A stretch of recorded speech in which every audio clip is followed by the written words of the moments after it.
We don't have a lot of time, so I want to talk first to Michael for you. We had Zika. Before that, we had H1N1. Before that, we had obviously Ebola, SARS. We can keep going back. Why does this keep happening to us? Is there something? Why are we so vulnerable, and why do we seem helpless to stop these pandemics from happening? Well, first of all, since we've lived in the caves, we've been vulnerable to infectious diseases. Don't forget that in 1900, average life expectancy in this country was 48 years.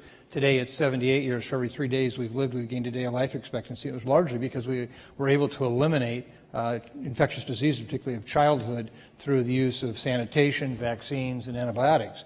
What's happened, though, since the revolution, where we've had such major changes, the world has changed. Today, with 7.8 billion, approaching 7.8 billion people on the face of the earth, 1 of every 8 people who's ever lived is on the face of the earth right now, and the fastest growing regions of the world are actually in the developing world, where in some of the larger metropolitan areas of 14 or more million, half the people live in the most desperate of all slums you could imagine. Now, overlay that with the fact that global trade and travel is so common today that it's not just we move people, we move mosquitoes, we move all kinds of things around the world. We've eliminated mountain ranges, oceans, and political boundaries as a means to keep things isolated. So we really have a new boiling pot. The final piece of that, though, is the fact that if you look at the potential for pandemics, and we'll talk about that here, is we really need to talk about a fast-moving pandemic and a slow-moving pandemic.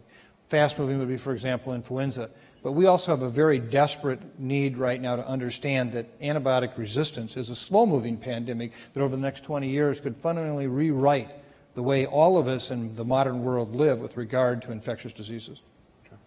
Obviously, every time you see one of these diseases come up, Zika, SARS, you look to get a vaccine. Ansef, at GSK, you were involved in making a vaccine, or attempting to make a vaccine for Ebola when it really burst out of its confines in West Africa and infected thousands of people in 2014. Can you talk about that experience? And I think, both how you go about doing that, but also maybe the challenges as a private company that is called on to respond very quickly to a disease like that. Yeah, so the reason actually we had an Ebola vaccine in our pipeline was that a few months before WHO in August of 2014 declared Ebola a major outbreak, we acquired a biotech company that had a platform technology that allows to make many different vaccines, a little bit like a common chassis on which you can make different cars. And among the vaccines that they had in their pipeline was an Ebola vaccine candidate that they were testing in collaboration with the NIH. In August, 2014, when we got a call from the WHO, the CEO of GlaxoSmithKline and myself, both on the board of the company, went to the board and just said, we have to step up, as we did when the H1N1 pandemic was declared and the SARS pandemic was declared. We have to do something. We have a vaccine in our pipeline. So we decided that I would take charge of a small team within our vaccine organization. We would stop all the projects that we had started just a few months earlier, 3 different projects using that particular platform technologies, and dedicate all our resources to accelerating the development of the Ebola vaccine. And what we did between August of 2014 and February 2nd of 2015, 6.5 to 7 months later, was to take this program from a vaccine tested in primates, in animals, to a vaccine that started a phase 2b, phase 3 trial in Liberia in collaboration with the NIH. This is something that normally takes between 7 and 10 years. That happened at the expense of all the other activities that were taking place in our R&D organization, and at the very significant financial exposure for the company that we decided to take. Fortunately for the country in which our trial was being conducted, Liberia, the Ebola outbreak subsided for other reasons that had nothing to do with the vaccine. But that made our capacity to assess the effectiveness of the vaccine impossible. Since then, as the Ebola outbreak subsided in the 3 countries of West Africa that started the outbreak, the attention of the world and the community in general, that I have to say was remarkably connected and supportive during the crisis. The attention totally went out and actually focused then on Zika, and now is focusing potentially on something else. And we were left with enormous expenses, huge responsibility of having a vaccine that I would say half-baked, and nobody caring. And I think that's been a very difficult experience for us, and I'll be happy later on to describe to you ideas, very, very specific ideas we have put forward to the WHO, to various governments, including the US government, on how we could do things better by being more proactive and planning rather than running after an outbreak after it's declared. We'll bring back to that, definitely. Bruce, for the public sector, for the government, when you hear something like that, I mean, what is a better way, actually? I mean, certainly to be able to produce, we can make the vaccines, but of course, actually getting them manufactured, actually getting them distributed is a whole other story. Can we do that faster so we can actually use these if the next pathogen to emerge? Well, it's as you say, it's really all about speed, because as these epidemics start moving, you want to have the preventive, which is one of the themes here, get out in front of that, and that's one of the things we need to do better at.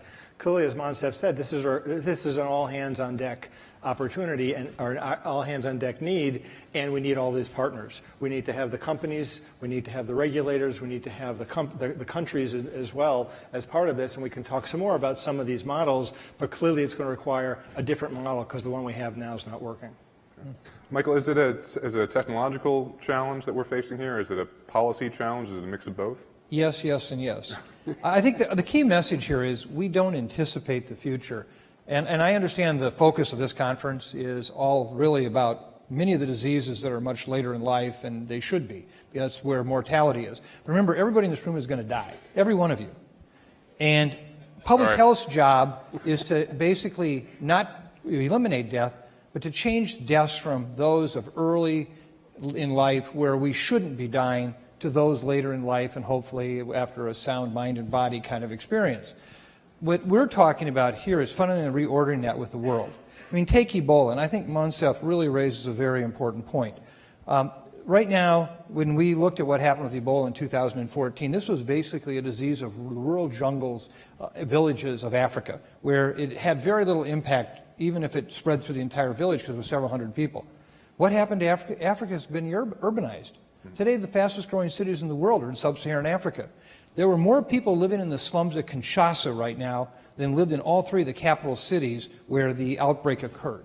All it would take is one Ebola match in Kinshasa right now, and we would be so screwed.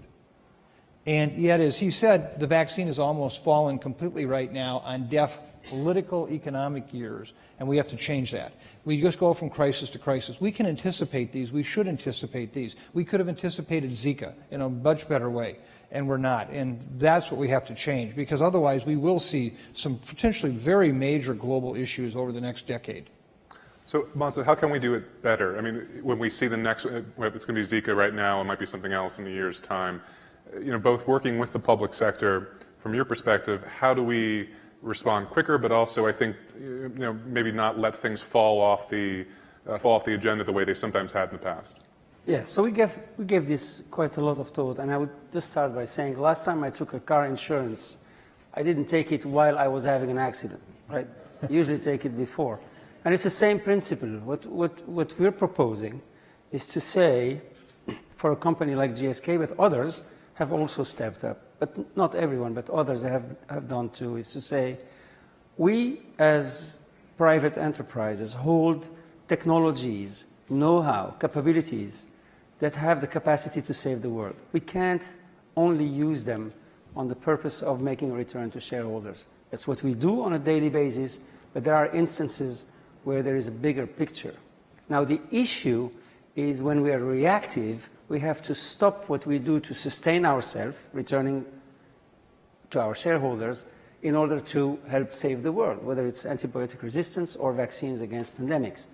Let's try to do this in advance of an outbreak. So we made a very specific proposal saying we have platform technologies that we know allow to make vaccines. We know they are safe, and we know how to make them industrial. That's very important. Making a vaccine and running a clinical trial and making a publication in a scientific journal is very important and shows that you can make the vaccine. But you don't have a vaccine for millions of people. The technologies needed to make a vaccine for millions of people over many, many years are very different than those experimental technologies. That's what I call platform technologies. We offered to make these available at no cost to the community, to build an organization. Only the cost of running it would be borne by the community. and to put an organization with these platform technologies, with the know-how, etc., under the governance of an independent body that would, based on science, decide there is a list of 15 or 13 or 11, depending which list you look at, pathogens that are known to be potential outbreak agents. And let's take this organization, it has about 200 scientists, and we sized it and costed it, and let's have it go after making a vaccine for each one of these pathogens. And the reality will unfold, and an outbreak will happen. And two scenarios are possible.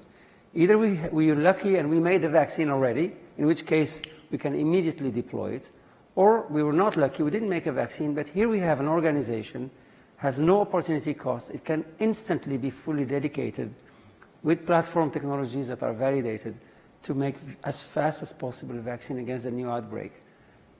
We find this proposal compelling, frankly. Everybody we spoke to found it compelling. It's been 2 years, great progress, not as fast as we wish it should be, has been made. A new organization has been created called CEPI, or Coalition for Epidemic Preparedness Innovation. We're both heavily involved in helping create this coalition. And this coalition could very well be the body that can finance a series of such organizations that can be dedicated proactively, permanently, to make vaccines against outbreak agents. I'm going to open up to questions with the audience in a second, but Bruce, I wanted to ask you, for someone who actually has to deal with vaccines, and trust is a big issue there, and we talked about that before. When you deal with a new disease, how do you make sure that people actually trust those vaccines, especially if you're trying out new technologies to make them, perhaps test them even faster than you did before? So in 2009, when we used the same technology to make flu vaccine for the pandemic, the only thing different about it was the virus. Everything else was the same. It was referred to as a novel virus, and somehow people thought it was now a novel vaccine and were wary of this novel technology. So we had to get our language right. At the same time, I think it's also important that people expect that these vaccines are safe and proven safe and have the kind of systems in place to be able to say, yes, they are safe. I think that's where the kind of things you bring here might actually be a help to that. And we don't know when and where a pandemic will occur, but we know that when we're going to give a vaccine that may not have been tested in thousands of people ahead of time are given to millions of people, we need to have systems in place that are going to measure and monitor safety. That's where some of the big data can be great. I think that's where being able to comb EHRs, if it's in a developed world, to try to find that out sooner than we might otherwise, because we want to have the luxury of the perfect randomized clinical trial ahead of time. So open up to audience questions now. I see someone down right there. Thanks, gentlemen. Seth Berkley from Gavi. At the end of the day, it's an evolutionary certainty that we will have lots of outbreaks, as you described. And yet political leaders don't see that as a priority. We've already heard about the financing for companies. WHO's budget goes up and down based upon the outbreak. How do we get this in the mindset without scaring people so much that they run away from it and don't want to pay, but such that they see this for what it is, a higher risk than, let's say, nuclear war, which we spend a lot of money on, or many other things, such that we get the type of investment, engagement, and speed that's necessary to do the work that you're talking about? We've looked a lot at that issue, and first of all, let me be really clear. I don't have any problem scaring, but instead of scaring people out of their wits, we should be scaring them into their wits. Let me look at this room right here. When you think of healthcare today, and I mentioned this issue of life expectancy, we did a study not long ago where we actually surveyed a group of PharmDs around the world, and we said, what are those life-saving drugs you have to have every day or people die right now? What's on the crash card? We came up with 30 drugs. All of them were generic, 100% are made outside the United States, and for 100% there's no stockpile. It's just-in-time delivery. It's all right now on the 62,000 ships going between China and India and the United States. If we had one influenza pandemic that caused a hiccup around the world, the number of people that would die from just the loss of those drugs in our everyday hospitals would almost impact the world as much as the pandemic itself. In the business community, you have to wake up and understand the vulnerability you have if we don't take the steps. And let me just come back one point to one month. I said, right now, if there's an event in the South Mediterranean, the Sixth Fleet is there. We have an aircraft carrier, 3 destroyers, a number of battleships, and aircraft.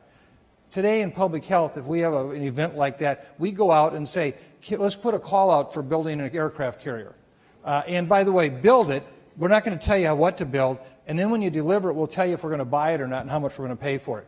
Imagine how crazy our defense budget would be. That's exactly what the industry has to deal with today in the vaccine world. We've got to stop this. And Monsef is obviously from a company. You can say, well, he's representing the company. I'll tell you as somebody with no ties to these companies, we need them badly. They have been burnt so badly over the last several situations with Ebola, SARS, and so forth. We're going to lose them completely. And that's going to come to your bottom line as much as it's going to come to your family. Anyone else? That gives me more time.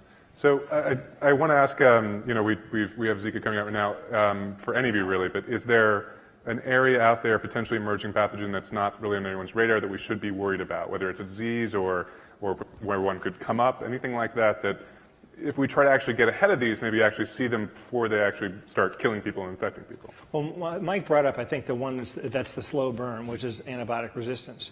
But I think that what emerging infectious diseases is largely about is the human-animal interface. So I think we need to do a better job of understanding what diseases are in the animal sector, and particularly those that have the potential to jump to humans, and for which we have essentially population vulnerability. Maybe to explain to everybody, there are 3 strains, at least, of Ebola virus. When we say we made an Ebola vaccine, we and others, we made an Ebola vaccine against one strain. We actually know it's not protective against the other strains. But for the community, somehow, or for governments, there is this perception that there is now an Ebola vaccine. What we know is that it's possible for Ebola to create very significant outbreaks in heavily populated areas. But we have no idea which strain may come out. And I think it would be catastrophic if there is a new outbreak of Ebola, which unfortunately will happen in sub-Saharan Africa, with either the strain we made a vaccine against, or even worse, with the strain we haven't yet a vaccine against. And we are sat here discussing and talking when very specific proposals are out there. I think there is a sense of urgency that's critical, that we need to ignite or reignite. Can we do anything about, so many of these viruses do emerge from animals, jump to human beings. Can we do anything about actually detecting those diseases in the animals before they actually make that crossover, that spillover? We could do a lot more than we're doing right now. I gave my first lecture on Zika 39 months ago. I, number one, said it was coming to America. I said that it was likely to cause great havoc. At that time, we didn't even understand the issue of microcephaly. And I had no special knowledge except we connected a few dots. We have a list, and in fact, this group that Monsef and I are involved with now, SIPI, we've actually come up with the diseases. The one I wish we had included, which we haven't, is the flu vaccine. We surely need a much better flu vaccine, because flu pandemics are like earthquakes, hurricanes, and tsunamis are going to occur. And so we need that. But we could do much more. And this is what the group we're working with right now is trying to anticipate. But remember, there's no market. Nobody would have paid to make a Zika vaccine or buy a Zika vaccine 5 years ago. But that's too late to wait. We need to anticipate these we can, and that's where the business community, along with government, needs to come together and say, as the old oil fram commercial used to say many years ago, pay me now or you will pay me later. And I think that's what we're trying to help the world understand, that that's the option we're offering them, is to take many of these off the table. Bruce, maybe one last question, actually, which is about the flu and the flu vaccine. Flu is always with us, and we always worry about when it's going to make that jump to sort of a 1918 kind of situation. And yet Americans really don't really take the flu vaccine, and it's not been that effective in recent years. What can we do to change that fact? We're right now, the flu obviously changes, it evolves, but is there a technology, is there a way to find one a key that will fit all locks when it comes to this particular virus, which is bedeviled human beings? Well, I think it has to start with the way we do surveillance. We're always chasing what happened last year to decide what we're going to make next year. I think we should better understand viral evolution to see where the virus might be going rather than where it's been, and better predict that. There's also the opportunity to look at different parts of the virus that are not as variable year to year, and to try to develop immunity to that. Essentially, as Dr. Fauci has described, that you're trying to create unnatural immunity. Natural flu doesn't give you lifelong protection or protection against all of them, so we have to look to some of those as well. There are a number of technologies available as well. We've been working on flu vaccines in eggs since It was first recovered in an egg in 1930. And we're still making it much the same way. We are still making much the same way. We're doing some different things now, but essentially they're pretty similar. We need to do looking at different parts of the virus to create a different kind of immunity. You know, if I could just add a context to that, right now we spend between $30 to $50 million a year globally researching new, better flu vaccines. And we clearly have evidence that we may very well be able to make a much better flu vaccine. Meanwhile, we spend $1 billion a year on researching HIV vaccines, which I wouldn't take $1 away from. But we just haven't put the importance on that issue. And just think about this. 6 months of even a moderate flu pandemic will kill more people than HIV has killed since its earliest days. We sometimes, what scares us versus what concerns us versus what hurts us versus what kills us, we get them all mixed up. And what this group we're talking about, that we're working with, is actually trying to correct that. We're trying to lay out what are the diseases of greatest impact.